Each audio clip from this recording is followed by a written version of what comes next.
Right, now one Alina Amir is one of those people seeking to solve those problems by establishing Arus Academy with her 3 partners, where she wants to develop a sustainable educational initiative. At Arus Academy, students learn and apply their STEM knowledge in maker fashion to create technology solutions for real-life problems. By making knowledge relevant, the Arus curriculum seeks to bring meaning back to knowledge among students who might have otherwise lost interest in learning. So today, we're going to talk all about Arus Academy with Alina Amir herself over in Malaysia. Good morning, Alina. Hi, Thank you for joining us. Hello, good morning, everybody. Hi, thank you for your time. First off, let's get things started. Tell us about Arus Academy. All right, so Arus Academy is an education social enterprise where we focus on helping teachers, students to reimagine education. And how we do this is through creating programs and approaches that is hands-on, project-based, and they can immediately see the result of learning something. Okay. Wow. And what you do is definitely inspiring to many students, many young people. What inspired you to do this? And is there unequal access to education where you are in Malaysia? So definitely, one of the things that inspired me to do this was about 7 years ago when I became a teacher myself in the classroom. I was sent to a school that is considered as a high-need school. High-need schools means students who are not performing academically, and most of the time, students who are not performing academically are also coming from marginalized backgrounds. Those who come from the bottom 40% of the family income in Malaysia. So from there, I saw the need to make learning more relevant for them. So back then, when I was a teacher, I was actually an English teacher as well as a history teacher. Both of these subjects were not of interest of anyone in that school. Wow. In fact, my students would tell me, what's the point of learning English since it's the colonizer's language? And so bringing in meaning on how English would help you, how learning history would help you, really changed the way they looked at education. For them, education and going to school was just a way to kill time before they actually go to after work, after school work, things that would actually get them money immediately. Right. Now, it's interesting that you mentioned low-income families, underprivileged children, because here in Indonesia, many of Indonesia's underprivileged children have to work in order to meet their family's needs, and therefore study is not even a priority for them. Is it similar over there in Malaysia as well, and how does Arus Academy work around this situation? I think it's definitely similar. Especially now that we're getting ready and gearing up to school reopening, we're actually expecting a significant dropout of our students coming back to school after the pandemic.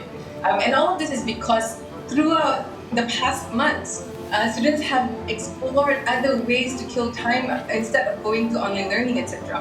One of the things that Arus have always made clear is that in order for students to want to be in education, who wants to continue their education journey, is to ensure that whatever that we're teaching them is something that they can immediately use in their everyday life, that they can see around them. And so when we decided to focus on digital skills, for example, these are skills that our students are growing up with. Every one of them, even if they don't have the most high-tech device, have a device. You can see the importance of digital skills. But instead of becoming users of devices, what we're trying to help them is to become creators of users. And this requires them to do well in education. The moment they see a point in wanting to learn, that's when they would be interested to come back and learn for more. I think that used to be my thinking in school. Like, how am I ever going to use this in one real day? life? Then, exactly. If you told me back then, this will be coming to play when you eventually have a job doing this, I think people will be much more interested, especially students. And I think I was the same, Paul. And for some people, for some students, actually, they may get demotivated because they don't necessarily enjoy or are interested in what they're learning. But at Arus Academy, you guys offer a specialized curriculum to keep learning interesting and captivating for its students. Can you tell us more about that? Okay, so one of the things that we do at Arus Academy is we usually look at what are happening around the world. and how can we take in current issue into the classroom. So for example, when COVID came about last year, what we did was we relooked at the curriculum that students had to learn. And how can we teach them about COVID without having to add on to the subject? Okay. How can we teach about COVID through existing curriculum and existing subjects? So we look at history, we look at geography, we look at math, and we look at science. And we created this program where students can learn about what's happening in the world, what's going on, through the everyday subject that they're going through. So through science, they learn about the virus. Through math, they learn about how fast the virus was spreading. Through geography, they learn about where the virus had spread. Through history, they learn about verifying information and verifying news as COVID was becoming a problem, and making sure that current issues is visible in their everyday learning makes sense for them. Right. That's what they want. They want to learn what's going on in the world, and they want to know what can they do Right. to help make the world a better place. That makes a lot of sense. I mean, relevancy is such a big thing when it comes to learning, and I do believe that a lot of times the information we absorb, we can do that a lot easier when we can apply it to the stuff that we see in a day-to-day life, the stuff we see in the news. Now, is Arus Academy for everyone? Because there are, underprivileged children. Well, what about those who are, let's say, intellectually challenged or less intellectually gifted per se? For us, we look at education and we look at children as a whole. We don't look at their backgrounds, don't look at race, religion. So we offer education to anyone, any child that needs it. And that is why our program is beyond Malaysians. We work with NGOs, for example, that work with undocumented children who has no access to formal education. When we work with students who are well off, in fact, back then, not in the bottom 40, not part of the marginalized communities, we still work with them. And we allow them to be part of the program because education is for all, and we want to practice what we preach. Right. That's really good. And throughout this pandemic, with the restriction of face-to-face learning, you must be working hard on the online courses and having to be able to adapt around it. But how does it work for those without laptops or the necessary equipment they need to be able to learn virtually? Can they still join online classes with that? One of the things that we are doing, and we're working with the Ministry of Education, is to diversify the approach to online learning. There are teachers who are currently using Google Meet, using Zoom, using Microsoft Teams. Those are perfect for students who have access to devices and internet. Correct. However, one of the things that we have been saying over and over again is that the best technology is a technology that could get to your students. So it doesn't really matter how high-tech your technology is. If it does not meet the students' needs, that means it's a bad technology. Right. And so what we do is we diversify the approach. We look at WhatsApp, we look at Telegram, we even go into Discord to make sure that we could reach our students. In fact, if they are completely offline, what we do is we work with our teachers, we work with teachers in schools, and put together offline kits that get sent off to them as well. Okay, that's actually good because this is something that is a problem here in Indonesia as well. Not everyone has access, and government is finding ways around it as well by offering quotas for internet and things of that sort in order for them to meet their needs. Now, you do offer free classes as well. So how do the teachers get compensated? Are they volunteering their time, or how does that work? So the teachers who work in Arus are our full-time staff. They are our full-time teaching staff.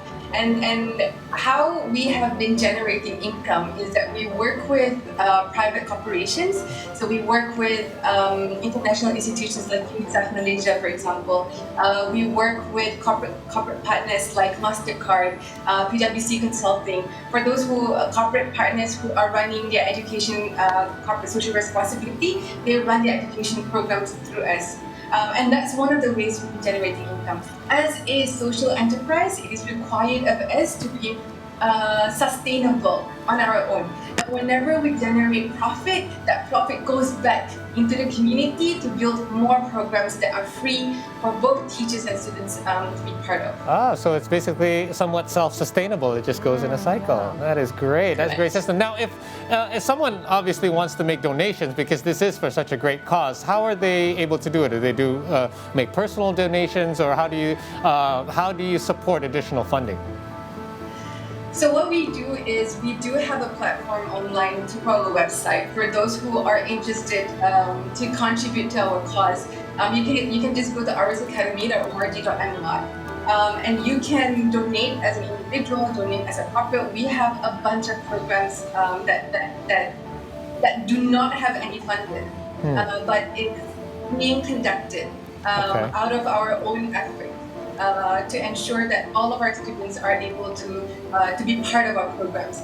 We're looking at expanding our teacher training programs. We're looking at supporting teachers next year onwards as we see more of the economy opening up. However, though, we're looking at how can we support a hybrid blended learning with our teachers and students to ensure that if schools were ever going to close again, that our education system is resilient enough to go through that. So a lot of this planning is still in place, and we're looking for collaboration beyond monetary. We're looking to work with more educators. We're looking to work with more communities that is beyond Malaysia even. And I'm more than happy to brainstorm, to discuss, and to come up with a program that is sustainable for everybody. Right, Alina, and you're doing great things here, and of course with great things there are challenges and obstacles to face. What is the biggest challenge you have had to face since starting Arus Academy? I think one of the things that is really difficult for us since we started was the culture of wanting to ace your exams. Like the paper-based assessment is still very important to parents, to teachers, and for students themselves. However, what we're trying to tell them is that meaningful education means that the students can go beyond paper assessment, that students are able to speak about education in a way that they are passionate about. They can find purpose in it. It's very difficult to go to parents and say, we're not going to promise that your child is going to get an A, but we're going to promise that your child is going to have a lot of fun learning and wanting to learn even more. And A's and academic achievement will be a side effect. Right. But our main goal is to really grow your child as a person, as a human being, help them find their purpose in life, help them find their passion, so that they can see their role in this world and they can find meaning in why they are here in the world. That's actually a very interesting point that you bring up. Do you feel that these, paper-based assessments have been around for a very long time? In fact, I do know that it causes a lot of competition between students, and it causes sometimes a rift between parents. Like if you don't bring home a good grade, it sometimes causes kids to hide things. Do you think paper-based assessments are a little bit outdated, and do you think that there could be like a better system in place maybe someday in the future, whereas kids can just kind of learn for themselves as opposed to trying to impress everybody else? Or, back when I was in school, they used to put up a list as to who would be on that, who got the best grades, and you never wanted to be on the bottom half of that list. What's your opinion on that? So I am of the opinion that centralized paper-based assessment are obsolete. Good. We should be looking at a diversified way of assessing a student. We want to look at what they can do with the knowledge that they have been given. So I'm looking at project-based learning. I'm looking at student portfolio. What are the students learning? Instead of what are they achieving? How far are they growing as a person? Where did they start and where have they ended? Instead of assessing of what don't they know, we're assessing of what do they know. Right. What are they doing with what they're knowing? Right. And paper-based assessment is so limited that it only serves those who are really good at memorizing. Yep. Not everybody who is smart, intelligent, passionate are great at memorizing. I always thought the same thing. They're great at making, and we're seeing this with every child that we work with. Every single one of them is different. And a single way of assessing them is completely unfair. It's always like really it's true. always the same point. Whenever somebody does well in the exam, it's always the same kids that It's do well always in the the same exam, kids. and you always wonder like, hey, I mean, just because they're good at taking exams doesn't mean Doesn't that they mean they're didn't understand the whole thing. thing. And I wonder if I could give you my mom's number, maybe you could explain this to her, so you can explain all the bad Take grades it that I got 40 while I years was in back. school. That's right. I mean, it's good that we're changing the perspective of education. Just because we don't necessarily do well on paper does not love mean it. we won't succeed in life. I love it. right? So again, Alina, thank you so much for your time. We really do appreciate what you are doing at Arus Academy. We hope that more and more people and educators have a mindset like yours in order to look out for the best interest That's of right. our young ones. If you guys are interested to know more, please do check out arusacademy.org.my, or if you're like me and you'll either go on Instagram, check out Arus Academy. They're on IG as well. Alina, thank you again for your Thank you time. so much, we hope that Alina. you stay Thank you so healthy, much for stay having me. diligent Ahead. in your efforts, and we hope to talk to you again Keep soon. inspiring. Take care.